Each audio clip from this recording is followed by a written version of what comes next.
I don't speak the language. Could you teach me?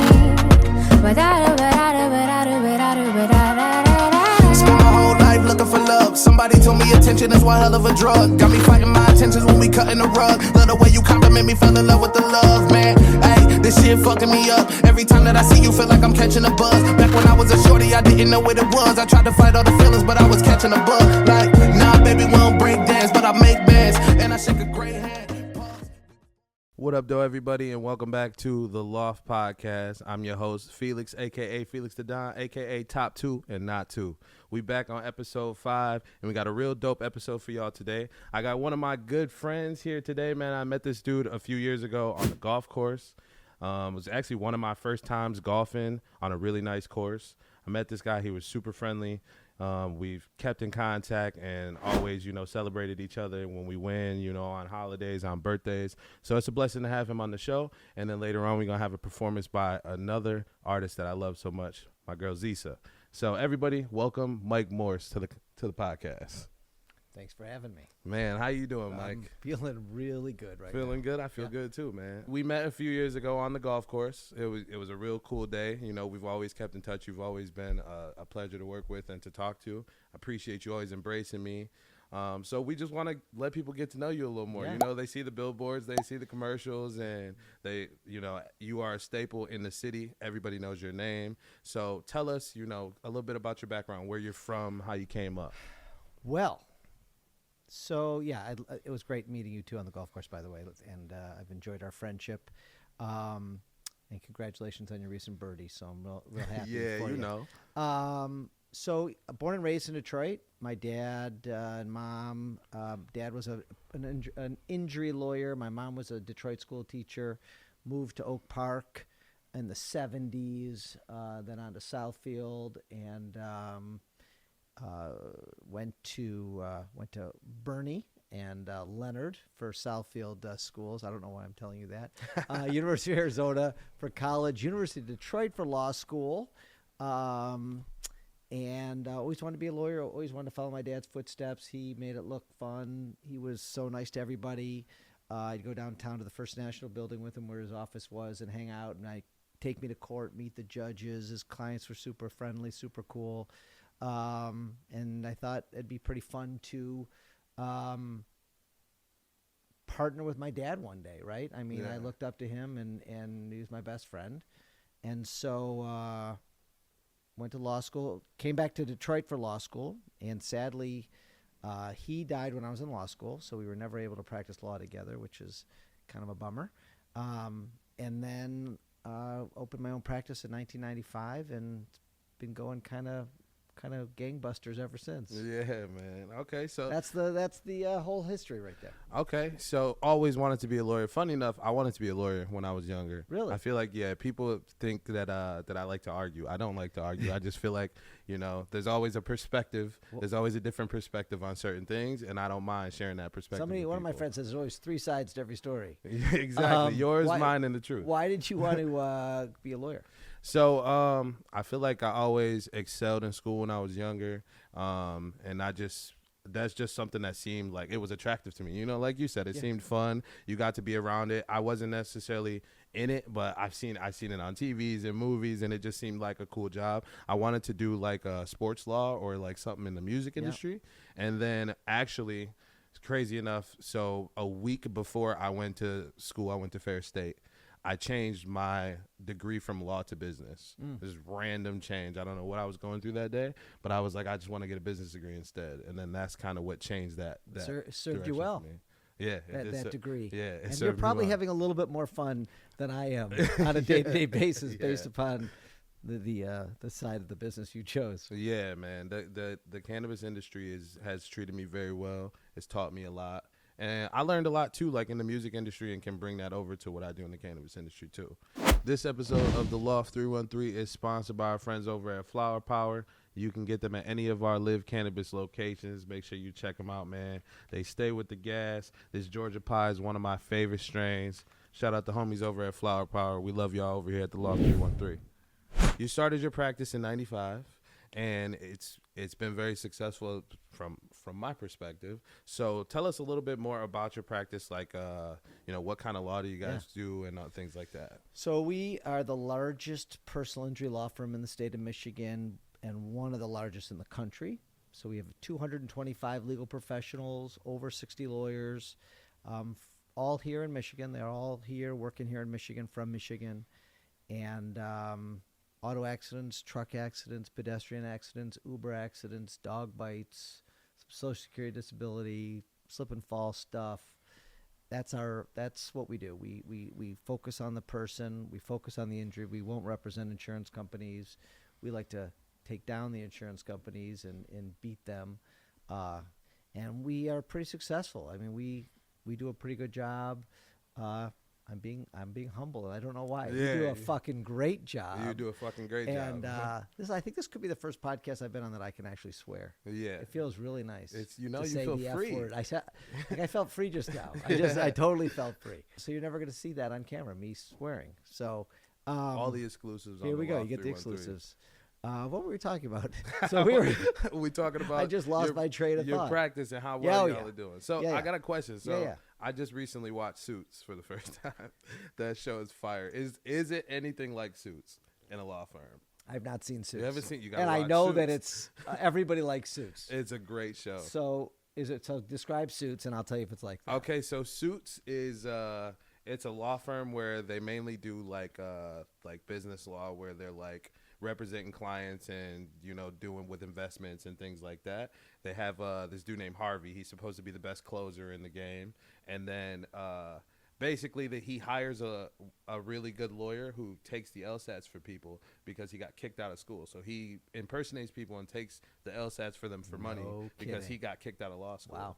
He finds his way into an interview with Harvey running from the cops and proves to Harvey that he's like a better lawyer than anybody sitting out in the hallway because he just reads things from the bar handbook, I think it was. And he was just like, he'll start reading something and then Mike could just recite it verbatim. So he hires this dude without a law degree, and they have to hide that he's practicing law without a law degree. And that's basically what the show's about. That sounds... It's crazy. It's a lot of cutthroat. They talking to each other all crazy, and it's a really good show. Well, that part of it is not true. We all have barred licenses. I hope so. But the negotiating part and the premise of the show sounds really fun, and I'm gonna go check that out. And our firm is fun. We work hard, we play hard. I have a ton of my staff has been there 15 years, 20 years. Yeah. These are all veterans. They love what they do. They love our clients, and we grew.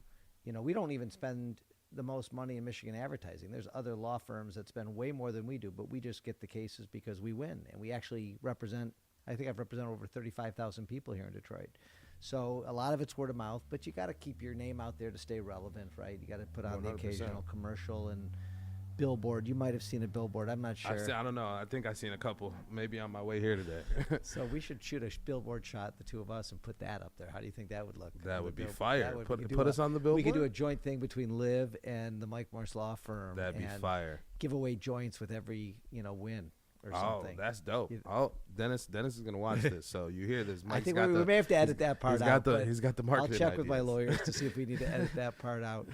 But there is a law firm in Chicago, a buddy of mine, who gives out.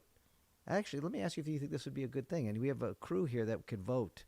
I give out swag, right? I give out T-shirts and mugs and hats with my face on it. But he gives out rolling papers and a rolling tray with his face on it with a big marijuana leaf and with his phone number on it.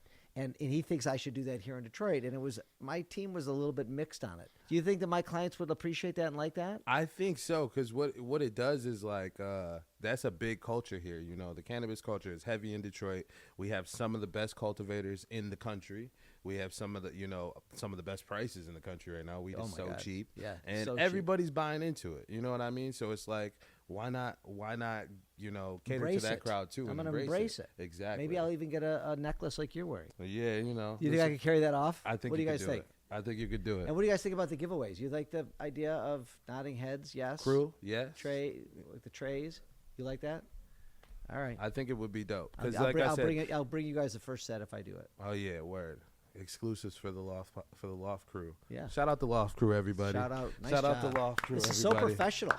I was not expecting such professionalism. Now, I don't know what I was expecting. That didn't sound nice. But I thought it was just going to be Felix and I with a tape recorder and just Right? hitting the button. But I got all these lights and cameras and nice people. And It's crazy you you even say gave me, that. You even gave me water. So thank Sparkling you. water at that. We're Sparkling. classy here. This is classy. I don't usually get bubbles. So everybody comments on the set too, and I'm glad they do.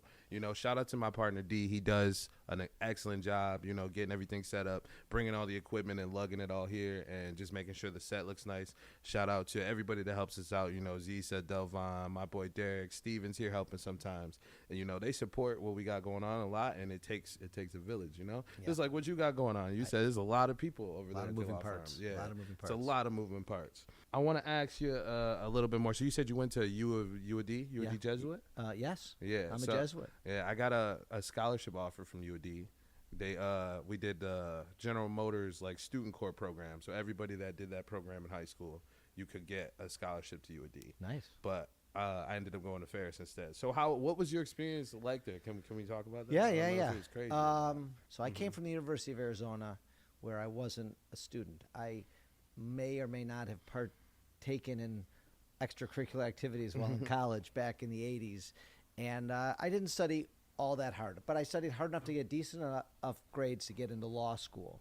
Walked into law school, and this was a serious crowd. So I was 22. There was people 30, 40 years old. There was people with second careers, people way smarter than me. They'd read the textbooks, and they were like raising their hand. I'm like, are we reading the same book here? Because I'm not getting the same information that they're getting. Yeah. And so I felt kind of stupid around these people, to be quite honest with you, Felix. And then I took the first semester exams in December, and I got all A's.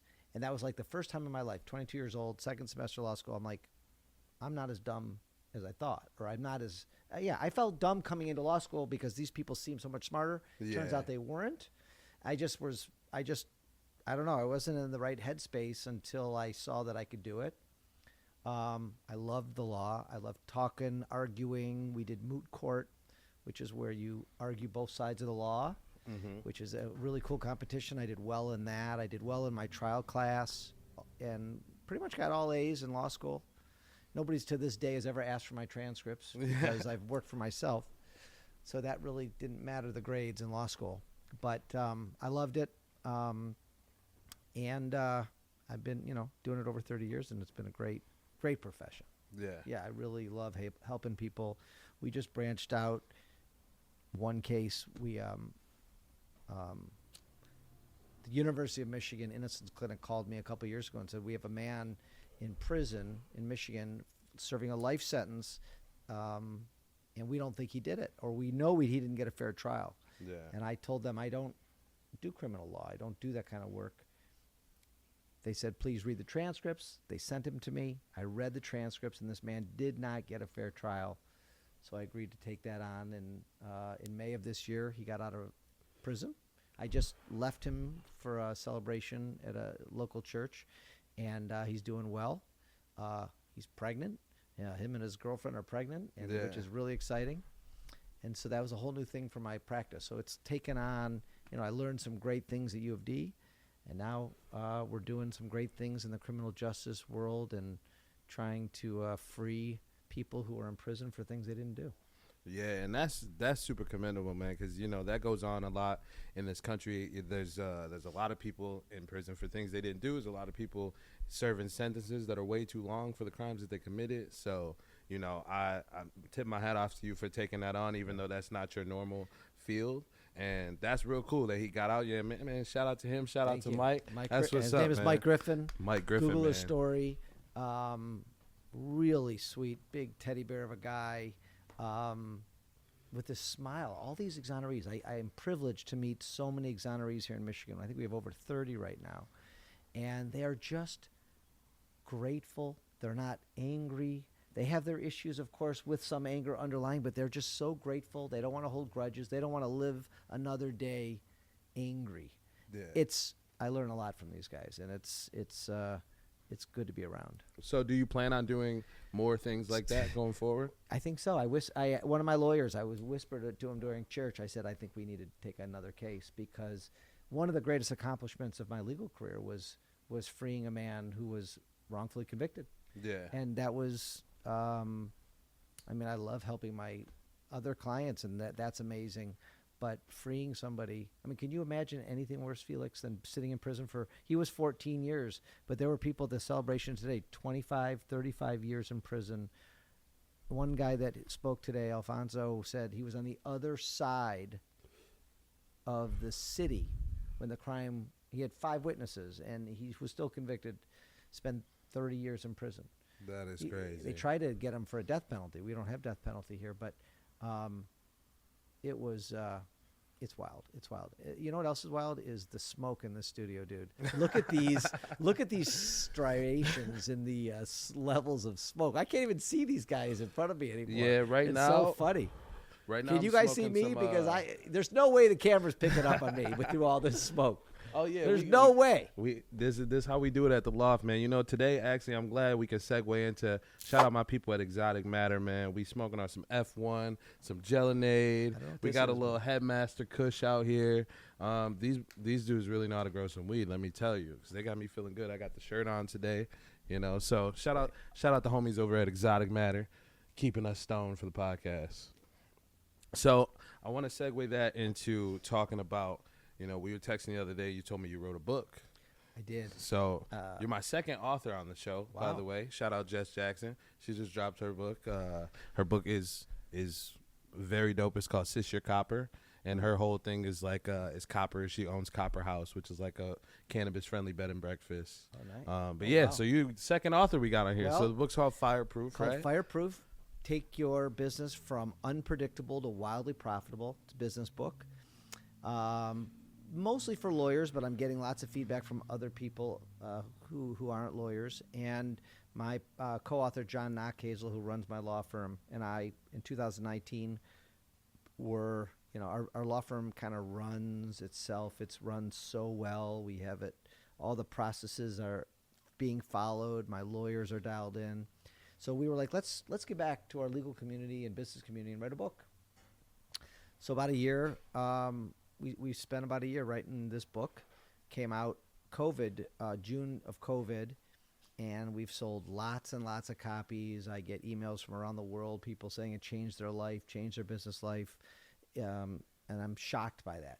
I gave 100 copies to U of D Law School last week, and I gave a speech in front of 75 law students, which felt really good, telling them, things that I wish I knew when I was sitting in their chair 30 years ago. Yeah. So it's a little deviation from the book, but I gave everybody a copy of the book, which felt really nice.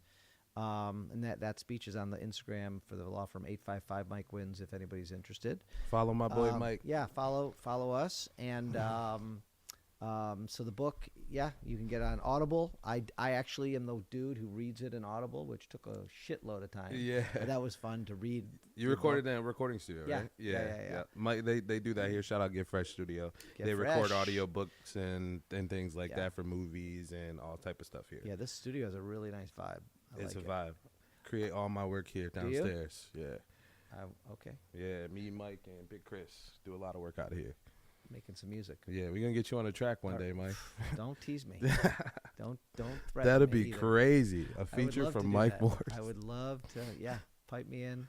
We could just do. We could do a theme song for the for the commercials. That'd be fire. That would be That'd fire. be fire. All right, work on that. Have your people call my people. So I did want to ask. So I've heard something. I don't know if this is 100% true or not, because we've never actually talked about this. So do you not charge if you don't win the case? That is a true rumor. It is a true rumor. Okay, so how long have you been doing that? Why start doing it? Tell us where that came from. Well, that is called a contingency fee basis case, and in Michigan, that is the law. Oh, okay. And so if I took you on as a client, you don't give me any money up front. I don't keep track of my hours. I don't bill you by the hour. At the end of the case, when we win, because we win 99% of those cases, we charge you 1/3 of your recovery. So the more my law firm gets you, the more money we make as well as you make. So it's incentivized for both parties. And if I lose, which we don't do very often, but in those small occasions that you lose a case, you don't owe any money other than actual costs that the law firm puts out on your behalf. It's definitely a win-win for both parties because you can get a very high reputation firm like mine with some of the best lawyers in the state, and you don't have to pay them anything until you win. Okay. So that's a good thing. That doesn't work in criminal cases. Okay. Doesn't work in other cases. Personal injury is unique. Some business cases you can do a contingency fee, but all personal injury cases around the country is based upon a percentage basis, and it's a contingency fee basis. Contingency fee That's basis. your law school for the afternoon. For the afternoon. I feel smarter already. The Loft is sponsored by Live Cannabis Company and Common Citizen. What lets you know if somebody has a good case in an accident case? So there's certain criteria that you have to find out. Like in Michigan, for example, if you're the owner and operator of a vehicle, it has to be insured. You have to have no-fault insurance. If you don't have no-fault insurance, you are screwed and you get no money. Zero. Even if you get hit by a drunk driver and you get badly injured, you get no money if you're driving your own car and it's uninsured. Now, if I'm driving your car and it's uninsured, I still have a case because I don't own the car. But if you or anybody who lives with you, loved ones, are driving an uninsured car, no bueno, bad news, no case. So plug for everybody to have insurance and choose the unlimited PIP option. So if you do get hurt badly, you can have unlimited great medical care. If you pick a small number like a 50 or 250, it's bad, and then they throw you on Medicaid. The system sucks right now. They're trying to fix some of those laws. But if you have good insurance, you're good, and have plenty of and underinsured motorist protection. I have no idea why I'm giving more legal advice, but I could Keep just doing it. No, we need it. So yes, We're gonna clip that. Those are for important. sure. Those are important ones. If you have insurance and you weren't at fault, and you have a serious injury, serious impairment of body function is the technical name, then you have a case. Sometimes, though, Felix, you may call and say, Mike, I have insurance, I was rear-ended, and I got a little bit of neck pain or back pain. In that case, I don't know if you have a serious injury or not, right? Yeah. It's the day after the accident. We probably will sign you up as a client or get you to a good law firm that we work with that takes these types of cases. And then it's a wait and see. And if you go to your doctors and the injury materializes into something, you have a case. If you get better, which I hope you do get better, and you don't have a case, then there won't be any money of a recovery because that won't be a serious injury. If the pain lasts a few days and goes away, that's not a case that we can handle or any lawyer in the state of Michigan can handle. So you have to have a serious impairment of body function, something that keeps you off work, something that changes your life, maybe a surgery involved or a brain injury involved. It doesn't have to be a surgery case, but it can be injections that show the seriousness of the injury, herniated discs, things like that, broken bones, scarring, surgeries, wrongful death, obviously, if somebody's killed by a car accident or a truck or something terrible like that happens, that's an automatic case. Yeah. Okay. That answer the question? That answers well the enough? question. Okay. So the criteria is there. So what do you? I don't know if you can answer this. What's the craziest case you've ever had to deal with? Well, they're all a lot of them. They're just sad. I mean, people come to me and they want me to snap my fingers to get them back to where they should be health-wise, and I wish I could. Yeah. Like truly, I've handled enough cases. I just want people to be healthy and happy and pain-free. Pain sucks, and all my clients have pain. But all I can do is get them money compensation for their injuries, which is all I can do. I wish I could give them their health back, but that's obviously I'm not God. I can't do that. I wish I could do that. Yeah, but you do your part. I do my part. You do your part. I do my part. So we talked a lot about your upbringing and work, but let's talk a little more personal. So we met on the golf course. When did you start golfing? I started golfing, give or take, about 20 years ago. Okay. And when I had young kids at home, I didn't golf much at all because it takes a lot of time golf. But since my kids are older and in school, Last 10 years, I've been golfing a good amount. Okay. In the summer when the weather's good, I'm out there every week. Yeah, nice. I went almost every week this summer. That's great. I skipped a couple weekends. I've been going with my buddy Caleb. Shout out Better Unsaid. I've been getting a lot better, so we got to get back out That's there great. next summer. We'll get for out sure. there. We'll get out there. I'm worth getting on the course with now. I can hit the ball straight now. That's great. That's great. Do you play any other sports or do any other extracurricular activities? So, my jam is hiking. Okay. I love the mountains.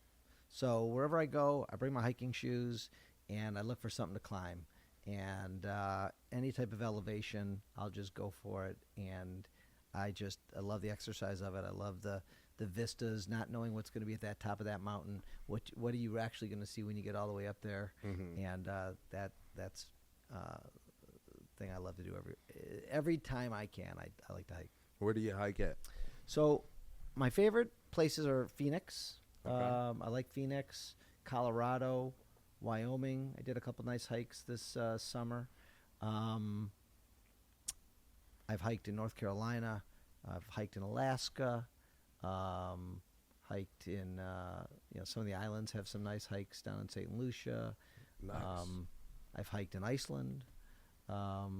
Is Iceland as beautiful as they say? Yes, it is. Yeah. I highly recommend you going to Iceland, Felix. That'd be one great. day. I gotta Yeah. I gotta do some more traveling. Yeah, Reykjavik is great. Not hard to get to. It's like a 4.5 hour flight. Oh, okay.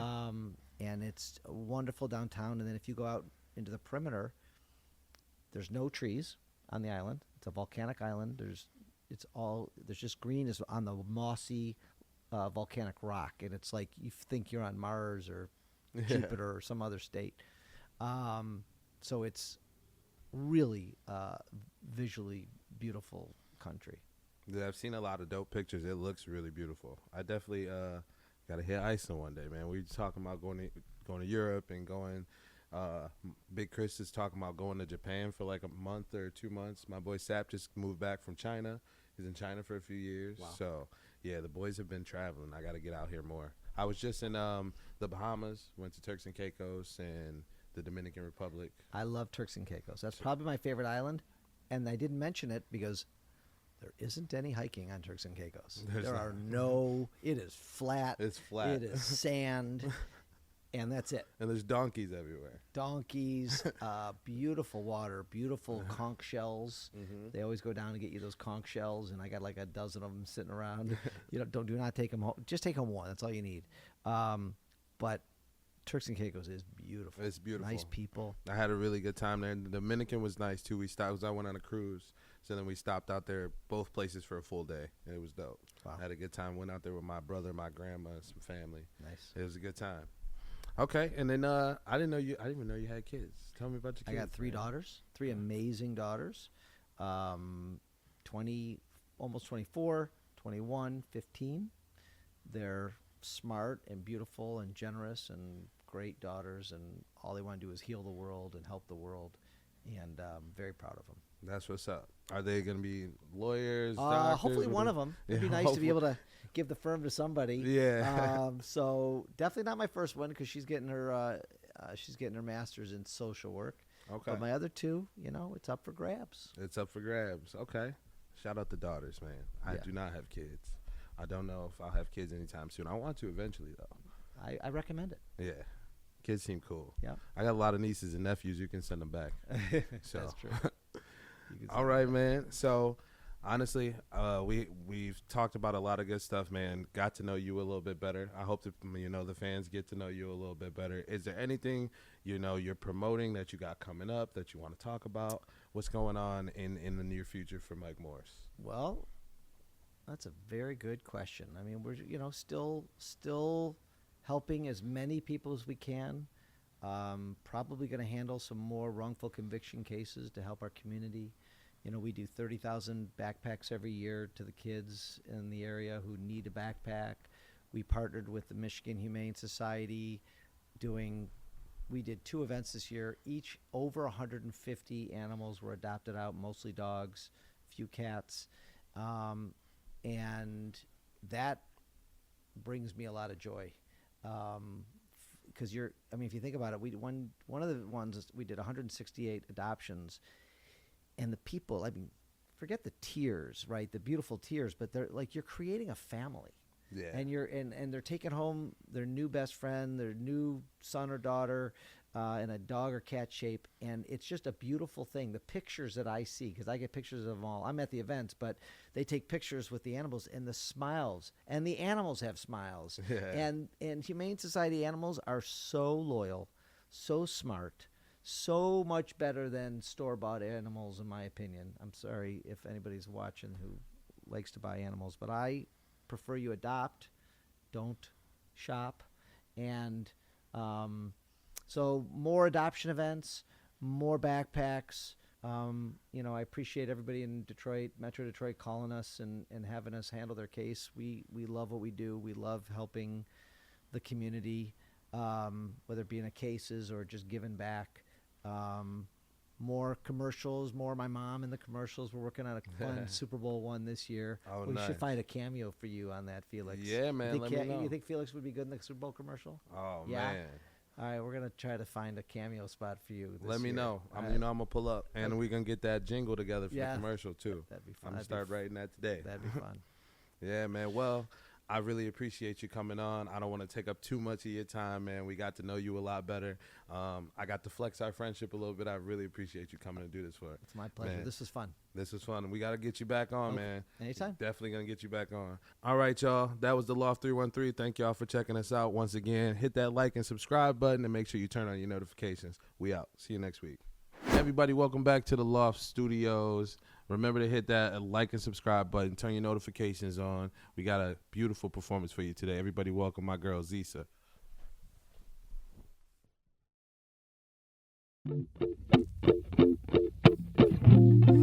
Oh, oh, yeah. Oh, oh, yeah, yeah, yeah.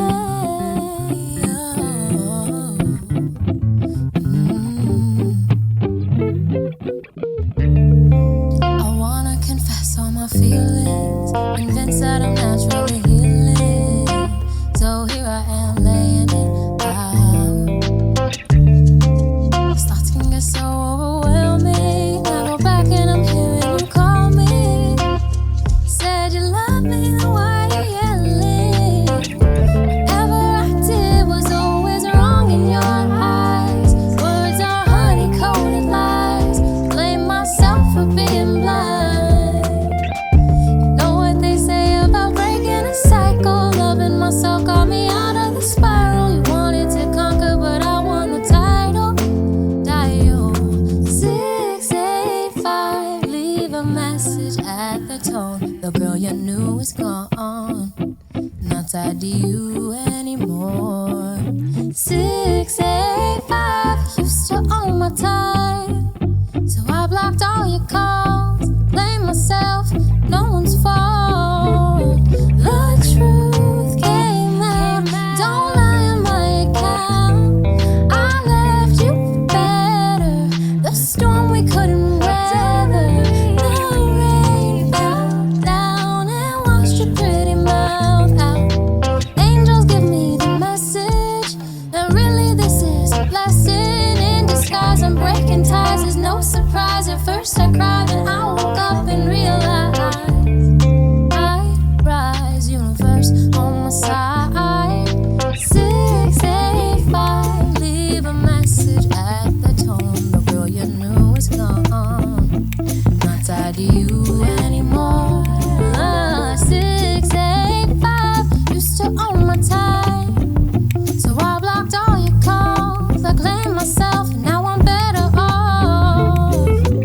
I still wonder what we could have been. Every now and then, the way we always play pretend. But where I am now is where I always wish to stay. And karma has a way of slowly creeping in, creeping in. 685, leave a message at the tone. 'Cause this girl is gone, not tied to you anymore. 685, used to own my time, so I blocked all your calls. Blame myself, better off. South Aloft 313-215 Alive. Everybody make some noise for my girl Zeisa. That was beautiful. Thank y'all for checking us out. We'll be back in a couple weeks. We out.